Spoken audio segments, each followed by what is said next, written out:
For my May Denver Metro housing market update coming to you on Star Wars Day, May the 4th.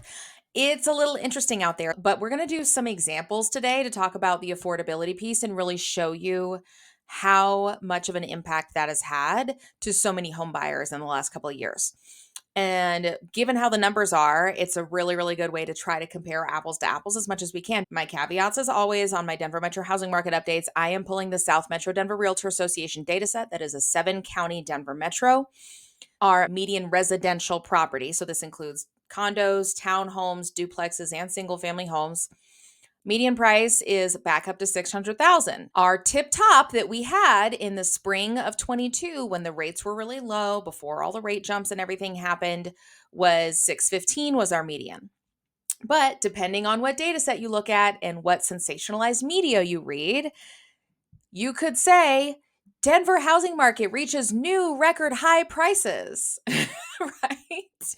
Because the average residential property closed price for the month of April was $720,852 for that 7-county metro area. That is higher, slightly, about $700 higher than what it was in April of 22.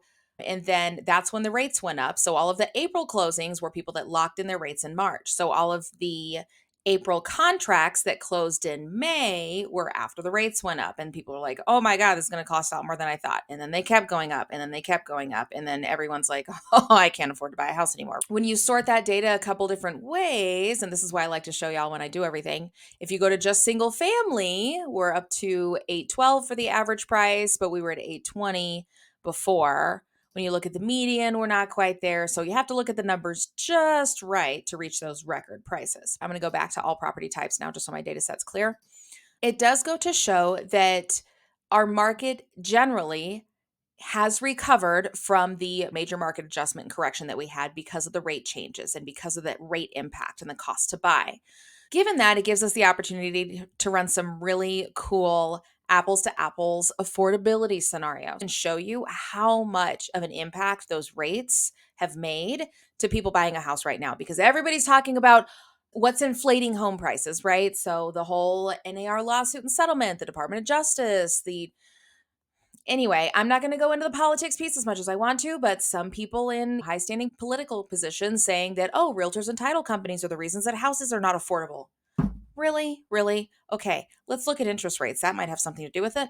That scenario is going to make so much sense. I'm going to hit a couple data points real quick. New listings for April, we were a little over 5,000, which is nice. Not quite as many as we had back in 15, 16, 17. For April, we had a little over 6,000 each year in April of that year. As far as how competitive it is, not every house has multiple offers on it, but some do if they're in good condition and they're priced right. But it's not what I call the medieval bloodbath years of all of this stuff going on.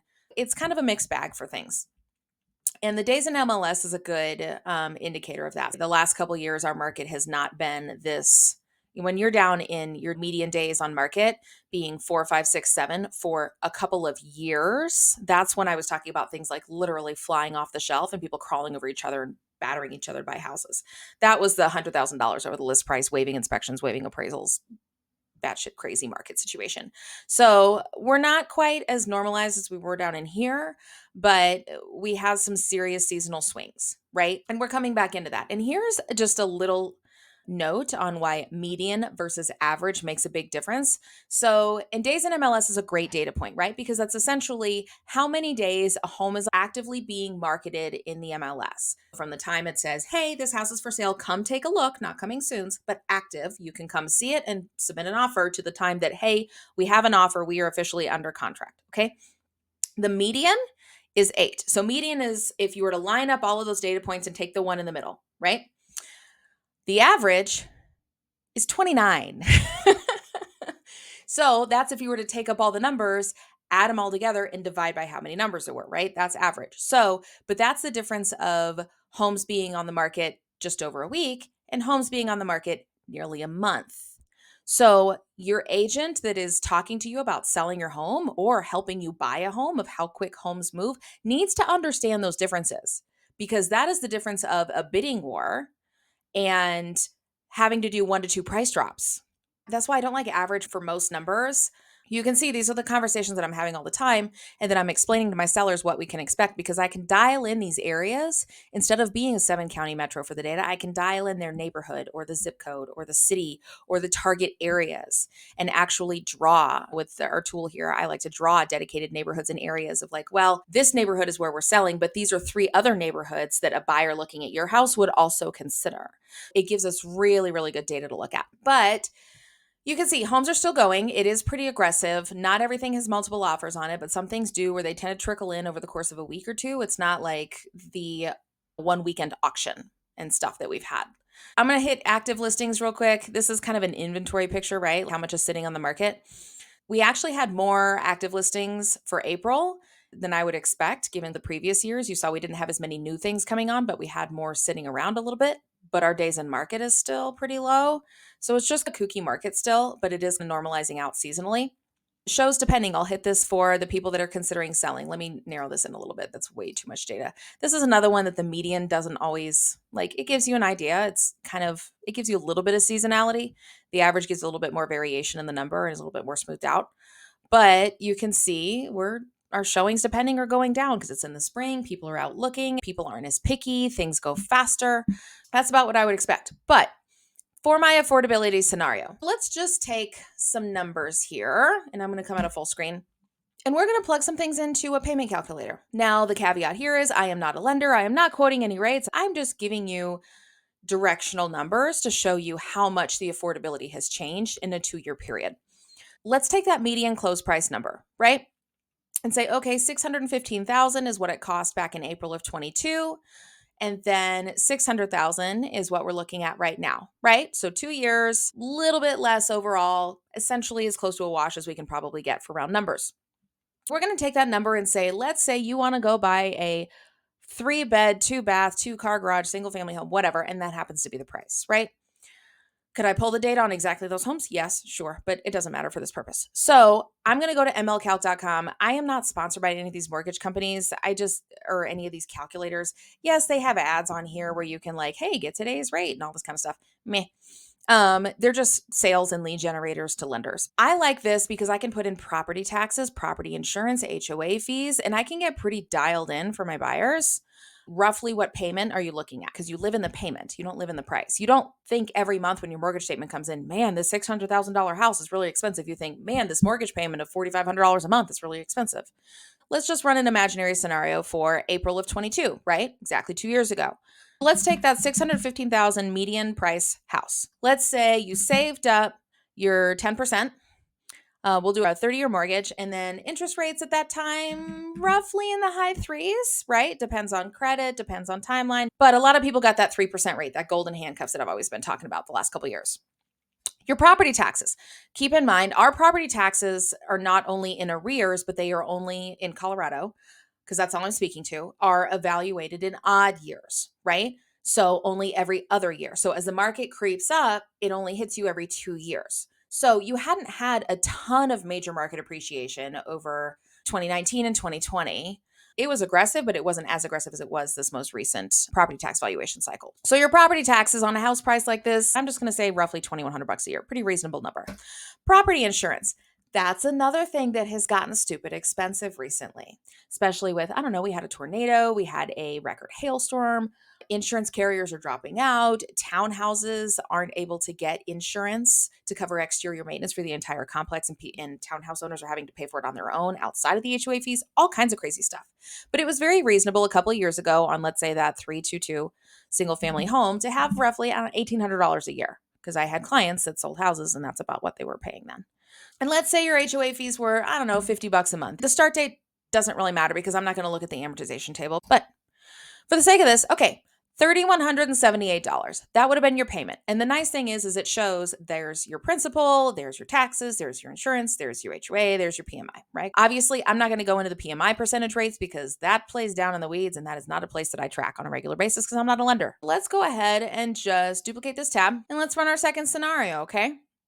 So now, and yes, this is a longer video because I talk too much. And by the way, I'm not sponsored by these people, but I love these jars. I get them Mason Jar Lifestyle.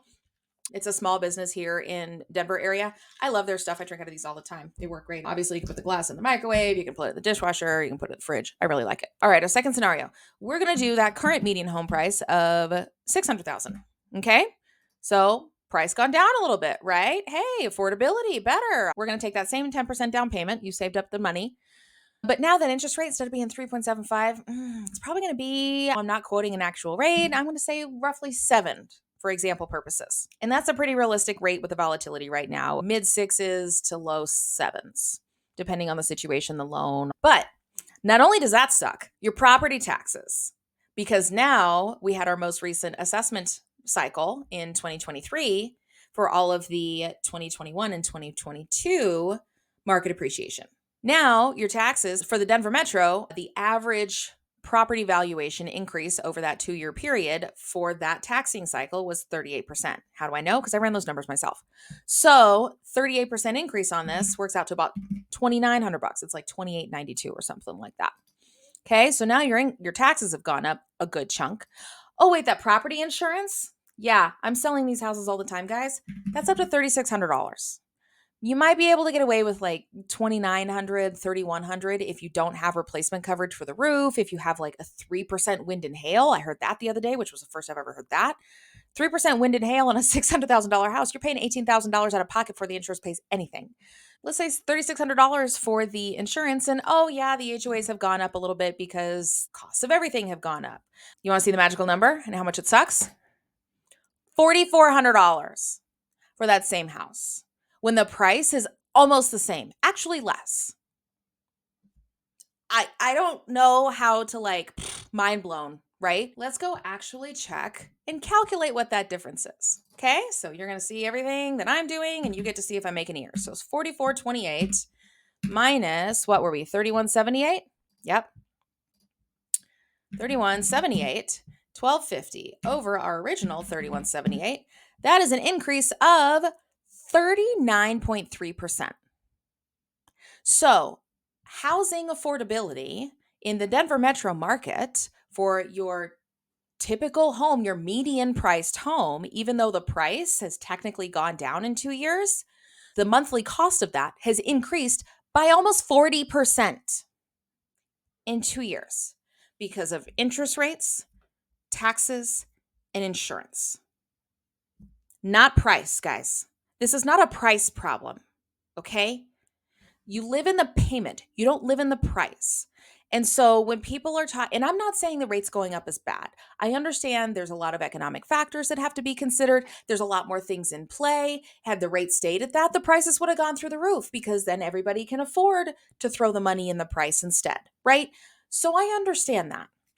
The only benefit I can say is for now, talk to your political representatives because the home mortgage interest deduction is still in place. So that is the only thing working in your favor is you can reduce your taxable income by that amount right now, assuming it makes sense for you to itemize. And obviously, if you're paying $3,000 a month in interest, it probably makes sense to itemize. But guys, that's nuts. That's the part that a lot of people don't understand how the industry works, how the payments are structured, where those come from. It's not a pricing issue right now, at least right now. Okay. It is an interest rate, taxes, and insurance issue that is causing a lot of this affordability problem, at least compared to 2 years ago. So sorry for my crazy long video this time. I got really passionate about my little scenario. I was so excited to show that to y'all when we were at a wash on the prices back to a couple years.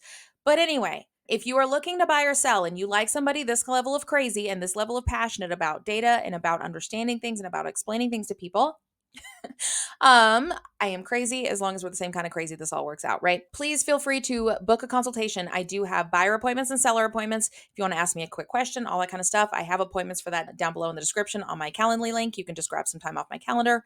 If you are looking to buy or sell in the Denver metro area, grab an appointment there. We'll get started. I always use this information to my clients' advantage to promote and protect their interests with utmost good faith, loyalty, and fidelity. That is what the state says I am supposed to do.